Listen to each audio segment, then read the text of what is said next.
Thank you, Dr. Tad. And thank you, Divakar, for patiently being with me.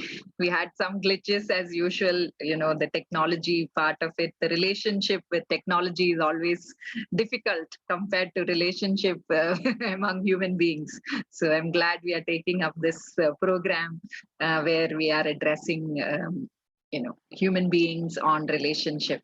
So indeed, I'm deeply grateful to all of you and Dr. Tad, especially for inviting me and being part of this memorable, honorable event. I know previous speakers were very eminent, my seniors, who I have been looking forward to and looking as mentors. So being in the same dais as them is indeed a big honor. So with that, I would want to I would be doing here is about 20-25 minutes of talking on different aspects of attachment, relationship, what would help us as human beings on different phases of our life. So what I would do is take you through different phases of, human life, but I'm not going to give you very detailed because, of course we don't have like a lifespan to talk about communication and attachment and managing relationships. However, I would want this also to be a thinking factor for all of you and food for your brains where we take this forward. So I hope the share screen would work. Otherwise, I have Divakar to support me. Divakar, could you please let me know if you are able to see the screen share? Yes, thank you so much. So the relationship with my laptop is good today. Touch wood, yes. So what I would do is take you through the different aspects. So when we look at relationship, that this is something, we as human beings, that's about me. This is something as human beings we are constantly talking about or working towards different aspects of our life. So right from the time I think we think of having a child and talking from a mother's perspective, having a child, there is the connection attachment related to that, right? And that's where the relationship starts in. So I would also be talking a lot about how the parental role is very important when it comes to attachment and relationship management. So the Cambridge Dictionary says attachment is very simple, the way in which two or more people feel and behave towards each other, which is very psychologically oriented, if you ask me, because that's how and that's what we do. So how do I feel about others and how do I behave towards others? How do they feel about me and how do they behave towards me? And that itself comes to the crux of relationship and communication and all of that. So I would like to take you to your childhood, and how many of you can go back to your parents, your mothers and your fathers, your grandparents and your uncles and your aunts, where you had this lovely bonding with them. And I can see Divakar smiling. I can't see the others smiling. But I'm sure all of us have smiles on our face when we think back. And, I definitely have a smile and, glow inside my heart when I think back and remember those days where, I was so secure about, there was no worry about, who's going to cook for my, for my family, who is going to be going for work, who's going to see the patient, nothing. It was like, you cry, you get your food, you cry, your nappy is changed, you want to play, you have your play articles around, your toys around, you want to crawl around, you want to see people, everything is there. So what happens is this is where the attachment comes in from. So when you look at people as adults, there are, how many of you have felt that, it's so difficult to read this man or difficult to read this woman? I'm not gender biasing anyone, but I'm just saying that, there are many of clients or patients who come and say, especially when we do couple counseling, It is so difficult to understand my spouse. It's something I keep hearing a lot. So it's very important that we also look at, uh, is this a secure attachment or an insecure or anxious avoidant? And I'll talk about it as we move ahead. So that is the reason why we are looking at different stages of attachment. And if you can read up, please look at Bowlby. He's a psychologist based in UK who's done a lot of research on the parental attachment and how babies react when the mother is around and when the mother is not around, and or if there is a significant caregiver, if the caregiver is around or not. So it depends on how a person has been helped and provide nourishment, provided the support, provided the warmth. So there is also a study which indicates that if, when the child was given food but without the warmth and the love, so we do see children from underprivileged or undernourished families. I'm not looking at economic undernourishment. I'm looking at emotional undernourishment, where the child has not been provided with adequate love and affection, and the child grows into a teenager who's angry and upset, and then into an adult who gives, lot of anxious, angry remarks, who kind of adds on to the interpersonal issues. Yeah. So what are we looking at here is right from the time the baby is born, even before the baby is, the time when the baby is conceived, it's where we understand the attachment comes in. Yeah. So moving ahead, what we also look at as the baby grows, the baby is looking at, I need you to support me in looking around, showing me that it's a safe environment, watching over me, supporting me, helping me, playing along with me, and, being happy when I'm, doing things together, clapping and, supporting the child, what as parents would do. So the study also indicated that they used monkeys to study, and what they understood is that when the monkey was provided, when the young monkeys, the children, were provided with food and, nourishment, uh, compared to the monkeys which was provided only food and nourishment and no warmth, the monkey who grew up, which got more than the nourishment, the warmth of the mother, the warmth of the caregiver, somebody to cuddle on, is what made the monkey more emotionally stable.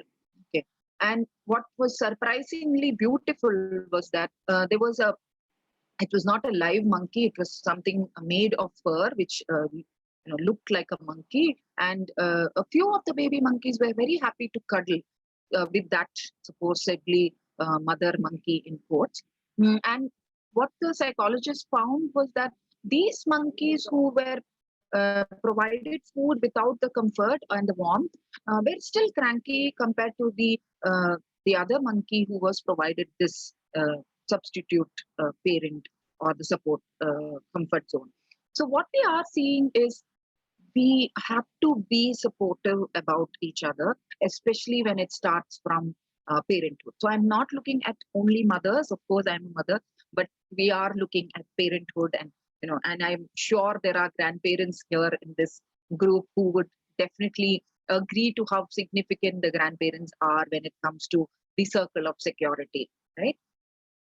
Uh, as we move ahead, what we also understand is that as the child grows, definitely, what a child is, and if there are no interventions done, if there is no proper role model available now for the child or for the adolescent or for an adult, what happens is that the adult grows into either insecure, anxious, avoidant adult.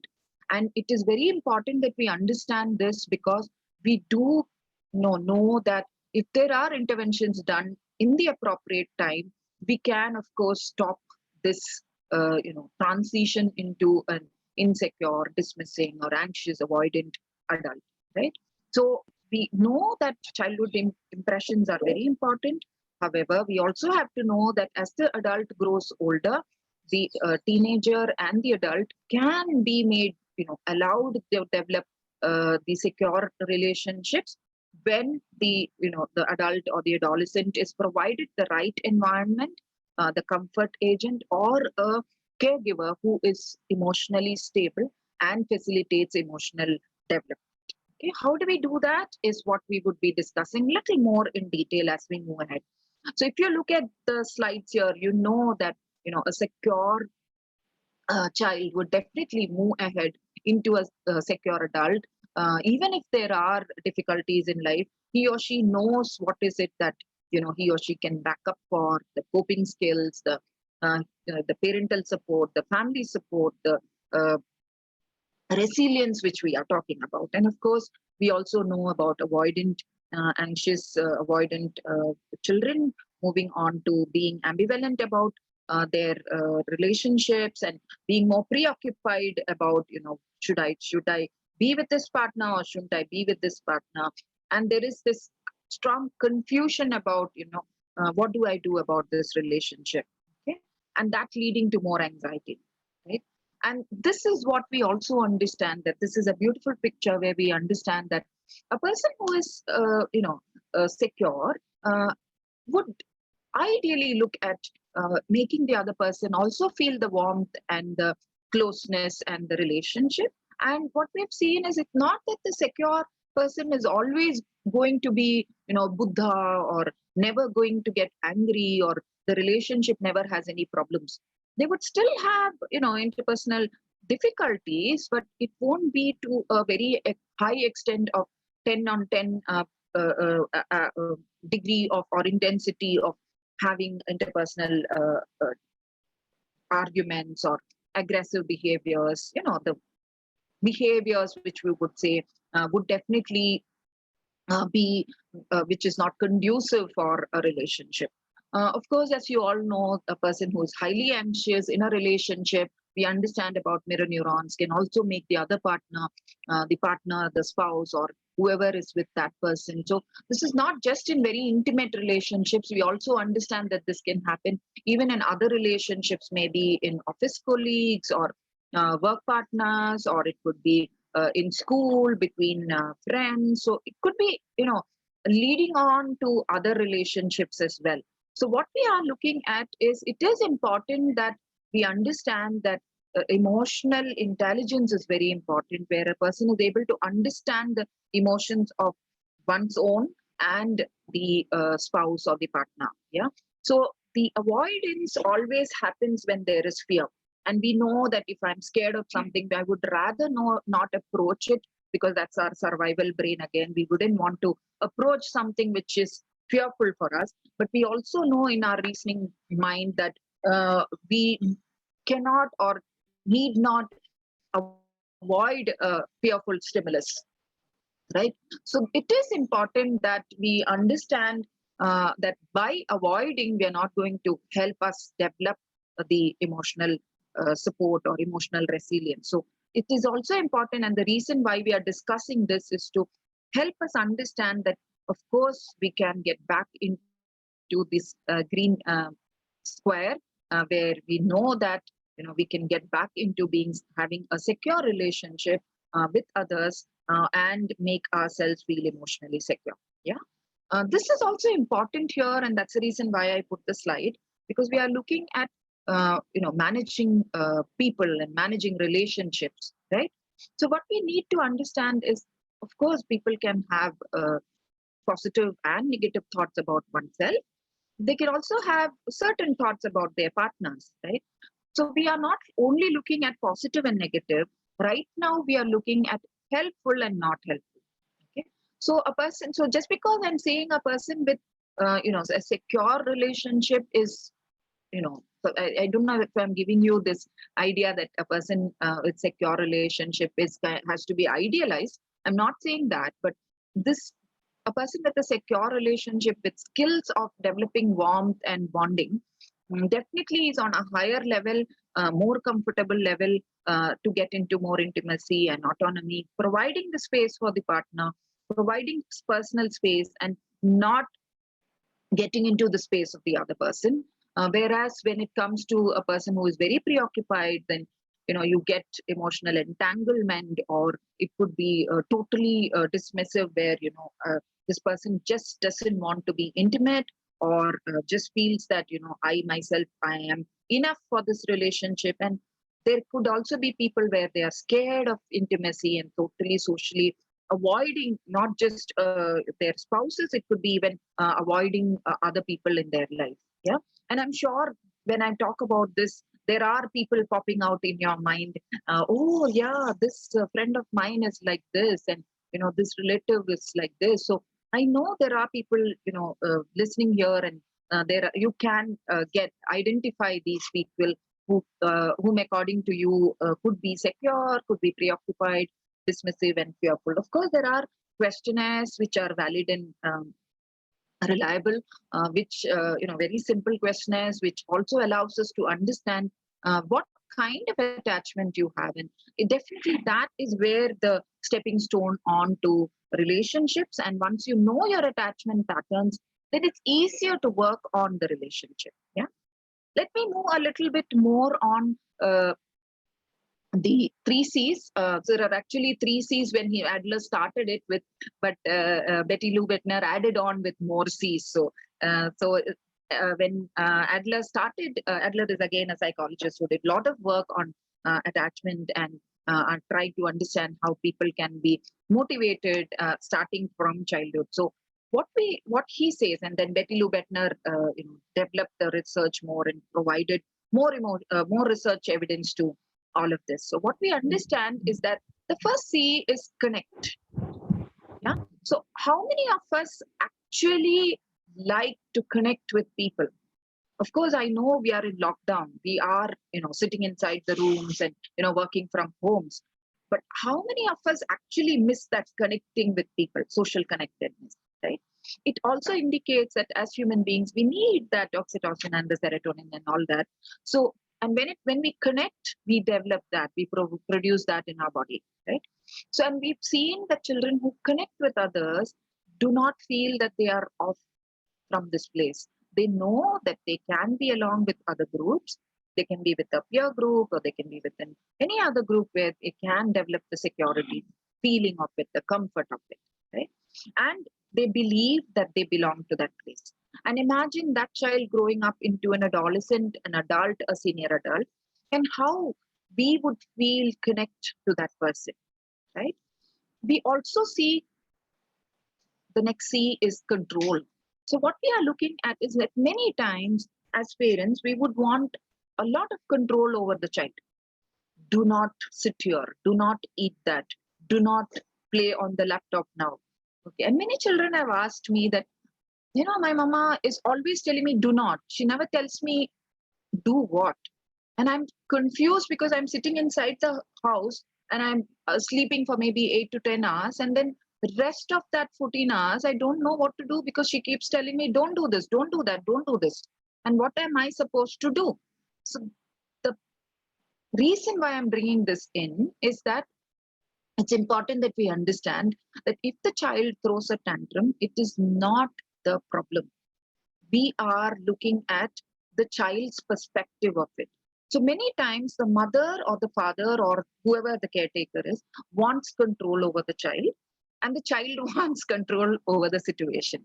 Right? So the problem which we consider as adults, we consider as problem, it's more like a solution for the child.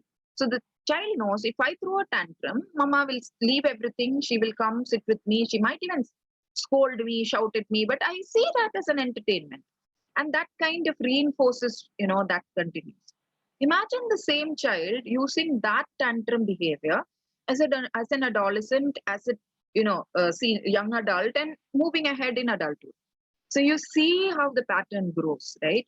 And when the child or the adult or the adolescent is made to understand, of course, that's when we use behavior therapy and cognitive behavior therapy, IPT, interpersonal therapy, a lot of therapies which have developed in that, where the adult is, or the child or the adolescent is made to understand that control is a way of not helping you, right? And what we are looking at is to connect. Yeah. We're also looking at competence. So all of us are educated Indians, or I think there are people from other countries also who've joined it, but we are all educated adult human beings joined in here, right? And we all have an identity to it. If I've done this education, I'm working here, I'm this person, in this company, or so many things, right? So we are looking at competence, and most importantly, for a child, it is important that as adults we understand and we give that respect to the child back. We tell the child that I believe in you, yeah, and I know you can do this, yeah. So the competence and counting comes together. So when we say that I trust you, I believe in you, I know that you count, you are an important person here in this family, they feel valuable and valued, and they know that they are important in this family or in this world, yeah. And that has to be given consistently.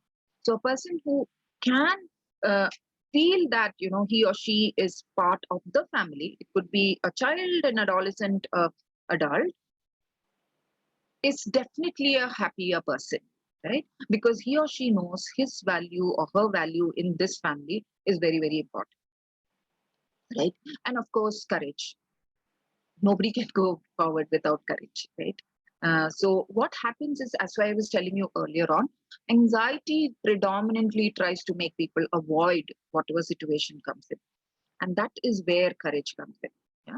So as human beings, it is important for us to understand that we will have to empower each other, and likewise we also have to empower ourselves. Yeah. So we need to understand that the three C's, so connect, competence, courage, count, are to be empowered, to be provided more and more, so that the young toddler, the young baby grows up into a happy child, a comfortable, secure child, secure adolescent, secure young adult, and moving ahead as an adult. You can ask me that what happens if this didn't happen in childhood? Of course, I gave you the answer that this can be reversed. So, but just because a person does not feel secure now as an adult, he or she can be helped and made to feel secure. That is the grounding which we are looking at, right? How do we enhance relationships? So so far I was only talking about children and moving ahead in different stages. So here mostly I'm looking at relationship as an adulthood, because that's also very important, because we are adults here and we are mature adults, intelligent and educated adults, and it's important for us to use the psychological aspect. So what the jargon I picked up was, it is not the educational schooling which we need, it is the psychological or the emotional schooling which we need. So it's not the IQ alone which is important. So even if you have an IQ of 130 and above, you can still be emotionally on the lower side. So the EQ is, and also the SQ, the social quotient, is what we are talking about now, thanks to Daniel Goldman, who's done so much of research on that, where we understand that it's not just intelligence and marks and your merits which count, it is also the relationships which count. And that is where the success of any relationship or any adult would come in. Yeah. So if you look at this, that when you listen to people, yeah, and it's not just hearing, and I'm sure all of you know about the difference between hearing and listening. So right now you might be hearing the fan, the AC, or the vehicles outside, and people talking in the next room. Hopefully I think you are listening to me. Yeah. Body language, very important. So we do have a body, and what we understand is body is the vessel which contains all our thoughts and emotions, and that is where our behaviors are being expressed. So it's important that we understand that body is a medium. So what we understand now is the term called embodiment, that is empowering the body. So the body is not just an object, it is something which can be empowered. And that's where the whole concept of embodiment came in. And there's a lot of body work which happens. So we do this work with especially individuals who have depression, who think of self-harm or who actually self-harm. And it really works well when they are also understanding that body is something that they need to uh, you know respect and value, because you just can't keep changing your body. You just can't keep changing your body like how you would change your clothes or your glove or your mask. Body is a vessel, and we will need to support and respect that. And body language is very, very important. How we lean forward, how we look at the other person, the tone of our voice, how we stand, how we sit, all of that, right? And most importantly, no judgment. Right? Many times when there is an interaction, what happens is we are constantly looking at, oh, why is she saying that? Why is he saying this? What do I answer for that? There's constantly that mist of why and how and what should I say next, and that adds on to uh, influencing the communication. And communication is a major foundation when it comes to managing relationship. Yeah, be aware of your emotions and of course your partner's emotions. So it's important that we are transparent to each other, so that you and your partner, it need not be always your spouse, it could be anybody you work with or anybody you are friends with. So when you have a little more transparent relationship, you're more aware of your emotions, how the other person's emotions affect you, and how your emotions affect the other person. And that really helps in making the relationship stronger, right? So this lovely poem about how you will have pain in life and you will have struggles in life, but I am like the bridge over the troubled waters. Yeah, and it really hit me. And I mean, I read it last time. I had goosebumps. I'm not able to remember the poet, the name of the poet, but it's there in the internet. Uh, I learned to apologize. So this is something like how we talk about, being grateful, gratitude, and all that. I also think that we need to say sorry. You know, it's important that the other person knows that we feel sorry for that, for whatever we did or we said or whatever we didn't do, and it really bonds. Yeah, it is also important for us as human beings to understand that no, no, is a very strong response, and we need to accept it. So if somebody says no, it means that they have evaluated that thought and they've made a answer as no because they don't want to do it. Yeah. And we need to accept it if we hear it. Yeah. We can negotiate, but then if it is still a no, then it has to be a no. Right. Connect continuously with humor and games. So it's important that we also understand that we need to connect with others. There is a message which I'm not able to read. Uh, Divakar, if you're kind enough, if you could just tell me what the message is, it'll be helpful. Yeah, nothing. Someone wants to ask a question, so we'll take the questions at the We'll last. take the questions last. Yes, it allows me also time to complete. Yes, thank you for that. Yes. So what do we understand here is to continuously connect with humor and play, because as a child we know how much fun it was to play with your peer group or your parents or your grandparents and all the other people in your family and neighborhood, right? So as adults, when we play, it could be a playing of video game, or it could be playing actual basketball or tennis or whatever you want to play, or carom. So when you play, what happens is you are actually bonding along with each other, right? Quit the blame game, very important. I don't think I need to say that, because it's not either my way or the highway, it is our way. Yeah. And intellectual intimacy, I see this very strongly in the current generation of young adults, where there are people who come and tell me, I just cannot live with my spouse because he or she is not able to connect intellectually. He or she is not able to understand what my thoughts are about different, financial planning about the children. So I'm not saying that the other person is intellectually, mentally retarded. I'm not saying that, but somewhere the intellectual intimacy. So help the spouse to bring up the intellectual intimacy is what we are looking at. Yes. Keep the gadgets away. So many times you would have seen so many memes on WhatsApp where it's a family dinner and everybody is on the phone, and what is it for dinner, mama? And mama sends it is rice and chapati, and because then they're all sitting together on the table. Yes. Encourage personal space. So just because I'm saying personal space does not mean take the be with the gadgets. Of course, you need to have your gadgets around, but You need to keep them away when you are together. And of course, just because you are together, you also need time to wind down, and allow your mind that peaceful time. So it may be 5 minutes, it may be 15 minutes. I'm not saying take like 24 hours, but even if you take like 5-10 minutes, use that time to use it as me time. And when you have the me time, that allows you to, calm down and relax and rest, reflect on what is happening. And that's very, very rejuvenating, especially for men and women who multitask.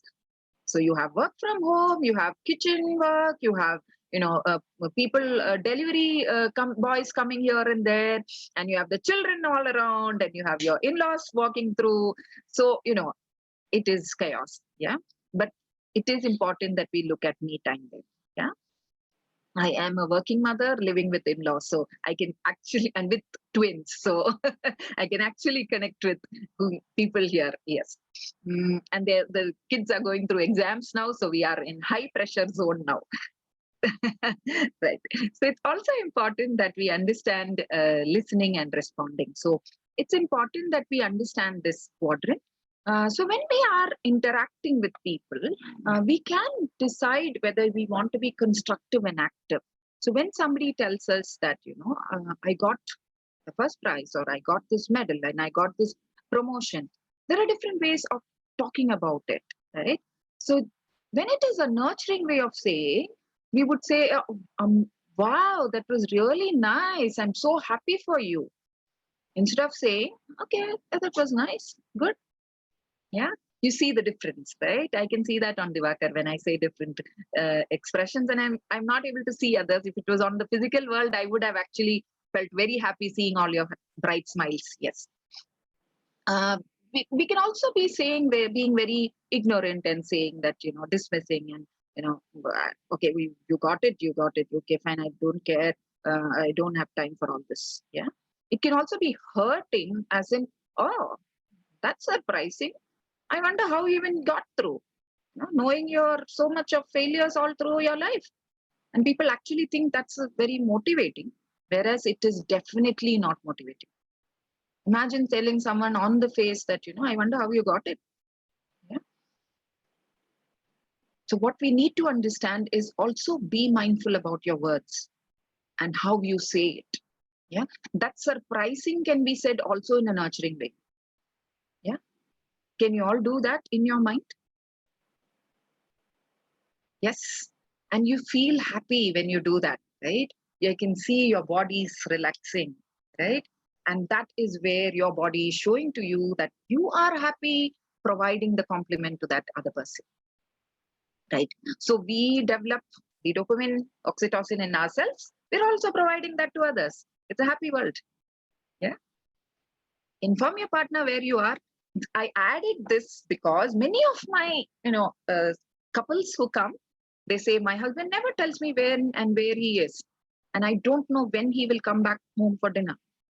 Yeah. And the husband says the same thing. Okay. And many times we have kind of, just send a message, just send your location. It's not that the spouse is paranoid about you. It is also, especially during COVID, they're also worried, where are you? Can I, catch you? Recently, 2 days back, we had this discussion where the father was very worried about the son who's going for tuition. Yeah, because now lockdown is much better and the son can go out. He went for tuition. He did not inform the father. Unfortunately, the mother is no more. So it's both of them, and the sister is married. So what happens is the father is constantly worried about, of course, he's anxious as a father, and the son is intense. So, the son just went off to tuition and did not bother to inform. And the son says, anyway, the daddy knows that I have to go for tuition at 6 o'clock. But daddy was worried because he was at office. And that led to daddy calling him and shouting at him. And he saying that, daddy never trusts me. Okay. So we had this intervention where he just sends a message to dad, and it could be even a, copy paste or a template that, dad, I'm going to tuition. So, the days he goes to tuition at 5:55, he sends this template. And dad is reassured, he is reassured. Okay. I don't know. They've not come back after the intervention. So after he comes back 10 days later, I will be able to give you what happened after that. Yeah. But we've done this with another couple and that really worked. Yes. Find time to discuss activities. So we all have work. It may be housework. It may be office work. It may be work with children. It may be school work, maybe anything. So talk about what happened. It's important that we understand that, you know, there are so many things which has happened in my life, and that's the slice of my life. And I want to share it with you because I think you are an important part of my life. And I'm not saying only the spouse. It can be friend, it can be your partner, it can be your family member, it could be your parent, could be even your in-laws. Okay. So when you talk to them and say, this happened today, and this man came in this, or this woman came in this dress, and we were all laughing, and or I got really angry, things like that. Okay. Communicate love. It need not be always that, there's this beautiful wording which somebody sent me, which says, I love you does not always come in those three words. It could also be, did you eat lunch? Are you safe? Are you wearing your mask? Okay. So it is so, loaded, those words. And it is not just a mother who's talking, it is a human being who's talking, right? Because as human beings, it need not be always, I love you, I love you, I love you. It can be also these small phrases as to, did you have food? Are you safe? Are you wearing your mask well? No? Are you able to come back to, home safely? Things like that, which actually shows or communicates love and concern, right? Encourage and respect each other. I think all of you know that. Be open about sexual needs. This is also very important when it comes to intimate relation. It need not be, I'm not only talking about married couples, it could be live-in partners, it could be anybody who is in an intimate relationship. It is important that we communicate about it, not just verbally, even non-verbally, right? That is when the actual connectedness comes in. And most importantly, ask. If you're in doubt, ask. I think he thinks he may only confuses more and more. Yeah. Let's look at, okay, I think that, what do you think about this? I think this is how I need to do it. What do you think about it? Yeah. And we are in Zoom. I put Zoom out. Don't go out of Zoom. But Zoom out is what Tasha Yurik says about when there is emotions like anger or frustration or regret or guilt. So what Tasha says is that, like how we use in the phone, zoom out and see the larger picture. Do you want to fight with your partner and move away?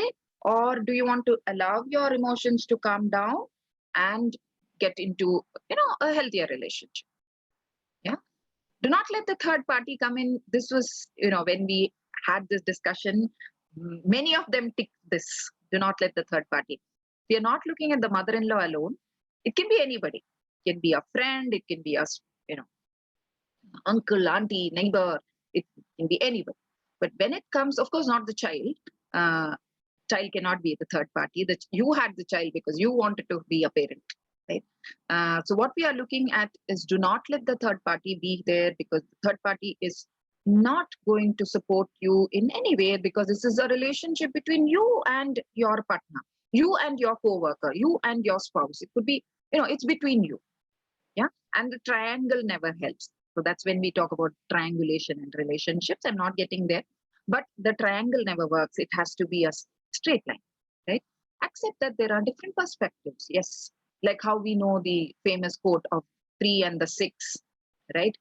So 3 and the, not 3, 9 and the 6. So you can look at it in any angle and say whatever you want, or the Roman 4 and the 6. So, it's how we see it. It's how we perceive. Maybe it is different, maybe it is same. Yeah. But most importantly, choose your words, how you say it, and what you say. Yeah. Moving ahead, there are some books which, has definitely helped me. This is not the only books available, but this has helped me and helped clients who work with me to get a better understanding of what we need to, actually bring on the table when it comes to managing people. Yeah. That's my last slide, where I'm quoting William Shakespeare. I actually wanted to quote somebody in Tamil, but unfortunately my Tamil is not very great. And I was not able to actually get the essence of it. So I thought, okay, might as well stick on to somebody whom I know. Yeah, so I would want all of you to look at this, and I'm sure you would agree or disagree, but that's fine. You have your thoughts and you have your perspectives to it. Anne Seligman, who is the father of positive psychology, who's a strong influence on all of us psychologists, has given this quote, and I find it very empowering because if we are not looking at bad, good, or responses, we are looking at, are the responses active, constructive, and are they helpful in your relationship? That is what we are looking at. Yeah? And in case if you have any attitude or behaviors, does not make you a bad person. It's just that you need to be aware that it is not helpful, and either take help from your family or friends, or come to the mental health professional to take help. Yeah. With that, I will do stop share. That's my last slide. And I'm happy to take reflections, questions. And I hope I can answer your questions, your doubts as well as you want, as you expect. Thank you. It's wonderful. Ma'am, can I put you the question now? Yes, if you can read, it will be helpful. Yeah, so Yes. before that, I think we will take the questions through us. Yes. So they can just place their questions on the chat box. I will collate it and give it to you. You can probably answer. You'll have the breather during the time. Yes. So thank you so much for the wonderful section, Dr. Kirti. Thank you. Thank So you, to Dr. begin with, one Mr. Sapapati, who is the mentor and of the Wellbe Work team, and he has asked a question already. He's put in my private chat box. So asking that during this lockdown, we feel like connecting people with people much more than before. So how much of a damage are these imposed lockdowns, doing doing over the mental health of individuals? So what kind of, because of the lack of connections and connection with your perspectives on that, please. Yes. So thank you, sir, for bringing that point, because it's definitely a huge blow, the lockdown. So what I would want people to understand is we always had relationship issues, but when we were put inside the lockdown, it was more like a lockup. I hope I am making sense with the words. Right. So inside the lockup, we are stuck, and we just have to watch each other's faces or the children's faces, and the four of us were going nuts. Okay, this is my personal 5 of us. Yes, so we're really going nuts, and that's when we realized that we somewhere had to give time for our own mental peace. Yeah. And when I'm talking to other families, not just husband and wife together, even live-in partners and other people who are under the same roof, joint families, nuclear families, anyone, this is coming very, very strongly that after the lockdown, there has been an increase in aggression, domestic violence, and the sorts, right? So it's also important that we reach out, and as mental professionals, it's very important that we reach out. We tell the general public, and of course, we are doing that good service where people understand that they can reach out to mental professional, and we are here to help them sort out. And the most importantly, what we need to look at is, as I was mentioning earlier, also give personal space, take time off, maybe assign tasks so that everybody knows what needs to be done, have a routine, have a timetable, which also allows you to give a break when required. Yeah. And of course, people do come up with very innovative ideas and try to calm down. So most importantly, I think we have to be aware that the lockdown, the lockup is not just where we are physically confined. However, we are only physically confined. We are not socially confined. So we still have our media, we still have our technology to connect with people. We can still stand on this side of the balcony and say hello auntie to the other side of the balcony. Nobody is going to stop us there, right? And we can still connect. Yeah. So, and I think a lot of people are doing that, and people are going for walks and getting together for activities and all that, right? Okay, so I hope I've answered that question. I think in addition to what Dr. Kirti says, if she permits me, I think Yes, Sabha yes, of course. kind of mental health issues probably. So I think, as you said, the domestic violence has increased and problem behaviors among Yes, children, yes. it has increased. Apart from that, there is a report, research reports talking about a lot of depression being reported and the anxiety being reported much more than before. Yes, yes. So even our recent study among the school and college going students, it talks about more than 45% of them having much more anxiety and depression and social dysfunction than before. Yes. So I think that is another thing which has been popping up during this lockdown. Yes, yes. Because of the very lack true. of connections and lack of the opportunity to meet people and being together and playing together and going together out and all that. Yes, Yeah. yes. Thank you, Dr. Kirti, for all that. Thank you. But since you have said about these things, the next question from Mr. Savai again is that a lot of advantages. There is a lot more advantages about living in a joint family system, where people share the responsibilities. Most of the responsibilities. So, how do we move from this nuclear family structure, the institution, towards a more of a joint family once again? So, when you talk about understanding and managing relationship, when we're talking about the children, the research that psychologists have done during the time, when you're talking about the attachment, all that. So Yes. his question is on that now. How do we really move towards that system? What are your takes on that? Yes. Thank you, sir, for this question. And I would request all of you to kindly applaud for him, because that's one thing which, thank you for that. Because that's also something very close to my heart. And I lived in a joint family right from the time I was, I think even before I was conceived, I was in a joint family. So always, and even now my children, when they come back from my hometown, they say, it's so boring here. We would, love to go back to my joint family. So, it's fun. It's always, of course, we've had our, interpersonal aspects and difficulties and all that. But I personally feel that, being in the joint family, you are also willing to accept different perspectives, right? Right from a small thing of, sharing a room, sharing a plate, sharing food, and playing together, sharing your toys, and even move on to other aspects, right? So if there is a possibility of nuclear families moving ahead to joint families, I don't know how much that would be possible in a city like Chennai or Mumbai or outside, where our square feet is also a constraint. Yeah, so we can't be keeping 25 people. I had 50 people in the house I used to live as a child. So, and it was a big house. So we all had our own, rooms, and not that I had a room by myself. I had to share it with my parents. But that it was never lack of space. But I can't imagine having 50 people in my house right now, where we only are a 2-bedroom house. Yeah.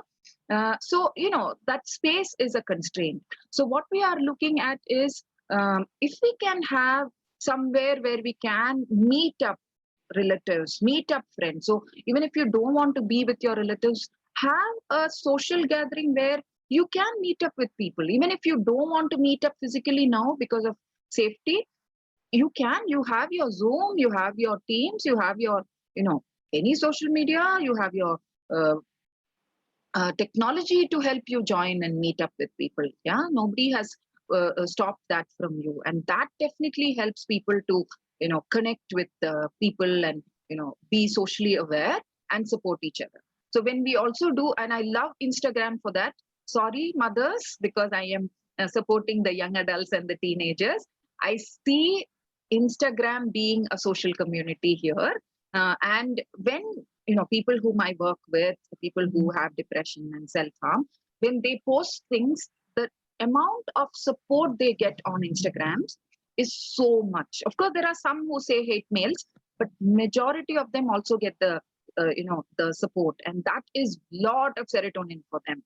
Yeah. So me, and along with the whole world supporting that, you are an individual worth it, is very, very, emotionally rewarding. And that, I think, is one of the good points of having social media and technology. I hope I have answered that. Yes. Yeah. So besides what Dr. Kirti said, I think we're going back to the joint family. As she said, we are not sure because of various factors. But there are concepts which, as Dr. Kirti has been emerging, is where the community living has been, being propagated, and people are finding it much more rewarding. Yes. There's something like a joint family system, Yes. where people find a common place where few families come together and find a place, and they build their own, sustainable living out of that, Yes, as well as very they true. live there and bring up their children and all that. There's a lot of community living. Units are becoming much more popular. I think to Exactly. add to Sabha's thing also, maybe the concept of community living is trying to replace the joint family system these days. I hope so. It is going to work well as well. So that is another opportunity for people to look into the community living model, where the like-minded people go together in a place, find a place, and put up for their Be structure. together. Yes, yes, yes. So thank you, Dr. Kirti, for that. And apart from that, there are a few more questions we will take. We will not keep you waited. So a few more questions. One question is that one Sukumara Gunit has asked, some people are sometimes very negative. They don't respond when you are so positive. How do we start such conversation between people? Okay, thank you for that question, Mr. Sukumar. That is where we, actively work when we discuss, or when we have interactions with people who are maybe clinically depressed, or maybe going through or have gone through a major traumatic event. We wouldn't expect them to come and be happy about their current situation. So they would be sad and worried, and you can actually see that negative vibes in them, right? In quotes. Okay. So what we need to understand is that as human beings, that the person who is expressing the negativity is hurt. The negativity is not shown towards you. The negativity is because that particular person is hurt emotionally, and you have not made him or her hurt. There are other reasons for it. Yeah? So when you are able to empathize with the other person and you don't take it personally, you know that, okay, this is a person who needs my love and comfort. So the patience and the love and compassion, which comes naturally for human beings, would come to you to be expressed to the other individual. So the first thing which I would want you, Mr. Sukumar, to start looking at is, if you could start looking at expressing compassion, expressing that you are there to support this particular individual. It's not that it is like magic. As soon as you show compassion, that person is going to change immediately, but definitely it would strike a chord somewhere. Yeah. And that is where the communication starts. That's where the connect starts. Yeah. And you will be able to change. So you know about mirror neurons, and you know about how positive psychology works in. And definitely this will help enhancing the resilience and the positive emotions of the other individual. Yeah. Please read up on sorry, I'm taking more time. Please read up. There is a nice review on how, when a person who was very negative, his theta waves were also equally negative and all that. And when he was put along with the most happiest person, they could actually see that his alpha and the theta and all waves changing. Yeah. So, when in experiment you can do it, definitely you can do it in real life. Yeah. Start believing that as human beings, you have a strong potential of influencing the other person. True. Thank you. Thank you, Dr. Kirti. The next question is by Kritika. How do you handle a person, partner, or a family member who is not open to communicating during or after a conflict? Correct. So it could be that they don't know how to, or not their fault. what does a person do in such a situation? Yes, beautiful question, Kritika. So what I understand is if a partner is not willing to talk about what created or what led him or her to the conflict, definitely it is also a very difficult, icky situation for you as well, because you are there in the same room as him or her, right? What I would want you to look at is, as we mentioned earlier, zoom out. So we are looking at the larger picture of, is it really necessary for you to sort this out right now when the emotions are on a higher level? Can we revisit it later when he or she is more relaxed? Yeah. And then, try and problem solve it. Another question also comes to my mind, as in how important it is to solve the situation immediately, or can we revisit it at a later stage? Yeah. And some conflicts, I think, should be just left off. I'm not saying which conflict, but is it really important to actually address the conflict right now? My husband didn't bring the rose on Valentine's. So what? Okay. Maybe he brought chocolates for me. Yeah. He's smiling here. So, that's the kind of conversation. So it can also be a conflict. It can also be perceived as a humor.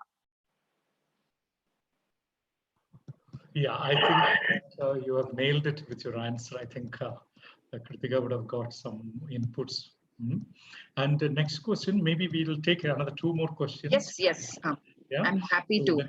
The next question is that, Dr. Kirti, when we speak about apologies, in terms of why should one apologize when they feel they haven't done anything wrong? Yes. Well, the other person feels that, the partner could be anybody, feels that, that mutual apology means respect for each other. Yes. Yeah. Yes. Thank you for that. I don't know who asked that question, but that is one Uma. Yeah. Uma. Yes. So thank you, Uma, for that question, which is very, very important, especially when we do couples therapy. Usually what is told is adjust pannunga. I hope all of you understand Tamil. So adjust pannunga, vittu kodunga, be the larger person. You have to be apologizing. And I definitely think it's a big, I can't use bad words because public forum. So what we need to understand is that you don't need to apologize if you really think that, thanks Uma for showing your face. So we don't need to apologize if you really in your heart think that it was not my fault.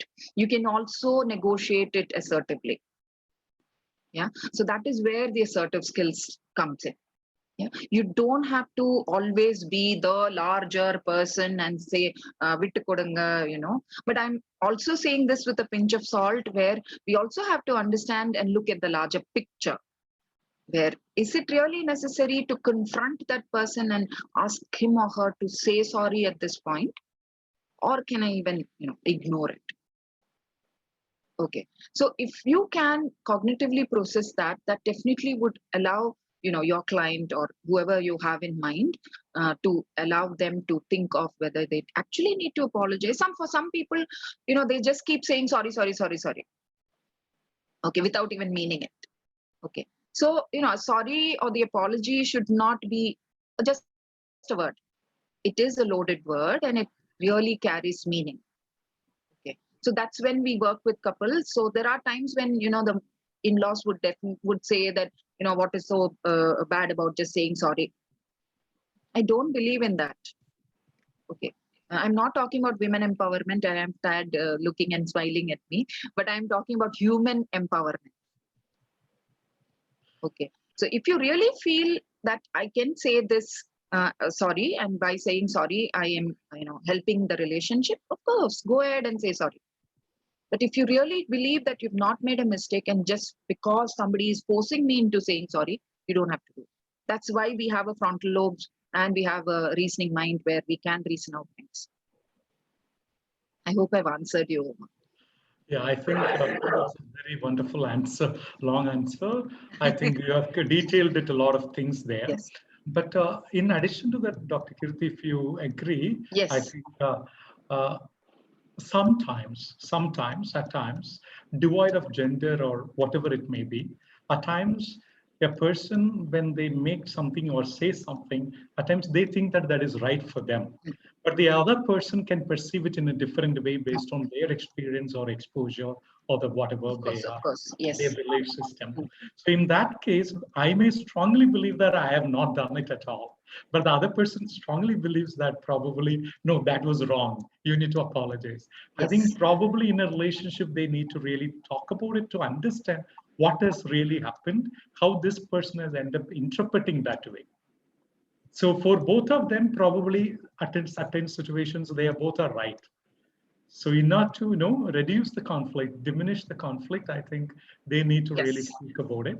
And the same person, Uma, has said that when the space is not emotionally safe, how to ask when the space is not emotionally safe. I think they need to really wait for best time, probably immediately, or call up somebody, as you said, to talk to somebody to explain, and a third party perspective to get it from a very close friend or a buddy or a whomever they confide, probably. So I think I thought I would add to that as well. Thank you for that. I would also want to add that please visit the mental health professional.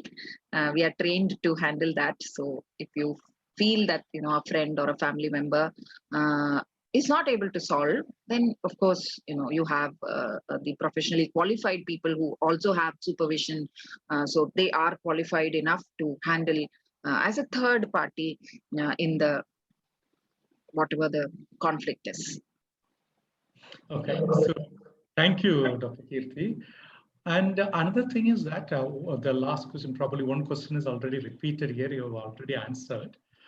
How to manage when there are differences in sex preferences with regards to how often? That is asked by Uma again. Yeah. Okay, so between partners, if they, what I understand, Uma, is that between partners, if they have differences in sexual preferences as to how often, is that what you mean? The frequency? Yes. Okay. This is an important question as well. Thank you for bringing that. Especially when we do relationship counseling and couple counseling, it's important that we also look at physical intimacy as an important integral part. We also need to look at the organic side of it. So, is one of them diabetic? Is one of them, having any organic or medical causes for reduced libido? We also need to look at whether they have over multitasking or overworking, or do they have enough time to calm down and relax, so that the libido comes in there as part of the important physical intimacy part of being in a relationship. Yeah, so it's important that we do not only leave the couple saying you need to have more sex, go have sex and come back in 1 week, and 5 days I should get that, and that itself will tick them off, and they would come back with more problems. Okay, so it cannot be prescribed, because for a man it could be, I'm not gender biasing here at all, I'm only looking at the organic part of it. For a male gender, it is more hormonal and physical, and we all know that. And for a female, of course, it goes little more emotional aspects to it, right? So, and we also know the graph how it goes, right? For the emotional intensity to go up, and for the orgasms and all that. So it is important that we talk about this in the session and make the person understand that frequency is not just what it matters, it also matters about the quality of it. So you may know so many couples who say we are really happy together, and if you ask them about their frequency, they may not be so much. So just because somebody is having physical intimacy throughout the week, every day, every 1 hour, doesn't make them emotionally connected, right? We are also looking at the quality of it. Right? So I think we should emphasize more on the quality than on the frequency and numbers. So the last question, yeah. So we will not ask any more questions. Sorry No, for that. I'm happy to take questions. So one more question. One Sukumari has asked, if the partner is not ready to share and follow the values that the other partner has, other person has? How can we cope up with that? Thank you, Sudmari. This is, I think, a question of the millennium. I don't know how old you are or the person whom you have in mind, because this is something which is quite constantly asked to me by this, the millennials, and not people of previous generation, when it comes to me. So thank you, ma'am, for asking this. Because see, what happens is the value systems are changing. Right, and people who come from different aspects of life culturally, where they have done their education, culturally how they've grown up, their parental values, all of this influences, right? And the world has become more and more open, and we know more about others' culture and our own cultures, and definitely that also influences the value system. Right, and there is this therapy called acceptance commitment therapy. In that, a very strong division of, or the module is called values. Okay, and we have a very in-depth assessment on values, where we actually sit with the couple or the partners, and we actually look at their value systems. Okay, they have to rate it. Okay, and many a times what happens is when we do ACT, it's called acceptance commitment therapy. ACT, you can read up. It's by Stephen Hayes. Russ Harris has written a book called Act in Love. Yeah, and it's an amazing book. Okay, it gives a lot of tips on how do we handle, act in love. Yeah, in relationships. Yes. So what we understand here is that values can change. Can we work it out? So when you do the values exercise, that also allows each other to understand that I may have some values of myself, my partner may have a different value system. Can we try to sort it out? Yeah, you can download the values questionnaire and administer it on each other or on whoever partner or whoever couple you're thinking of, and that would also allow them to get an understanding of their value system was vis-a-vis their partner's value system. And what we are trying to look at is it workable? Can we look at somewhere reaching the midpoint where they've agreed to live together? Can we try to sort out the value conflicts and try to make them be together? Ma'am, the name of the therapy module. Thank you, ma'am. Can you repeat it, please? Sorry, I'm not able to hear you, No, Uma. I think you can probably, Uma, can you please text in the chat box if you don't mind? Yeah. So please do that, and we will get back to you. Yeah. So I think what she's meant was the book. Book is ACT, Acceptance Commitment Therapy, Act in Love, yes, by Russ Harris. It's not free download; you have to buy it. But the value questionnaire is available. Thank you. Thank you, Dr. Kurti. So thank you all. So we have come to the end of the session. We are not able to take any more questions, considering the time. So officially, I will just give a word of thanks and we will end this session officially. So I express my sincere gratitude to Dr. Kirti for a very informative session on understanding and managing relationships. I believe that we all are fascinated with her knowledge and experience in working in this field. And Dr. Kirti, we look forward to having more sessions from you in the future as well. And thank you so much, for accepting the invitation and taking up this responsibility of facilitating this webinar.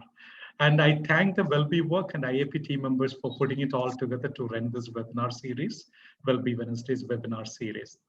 Thank you all there. And I especially thank all the participants who have attended the session. And we hope you continue to participate in the next session as well. That is on 4th Wednesday of next month. You will get the details of the webinar soon. So thank you all. Have a good night.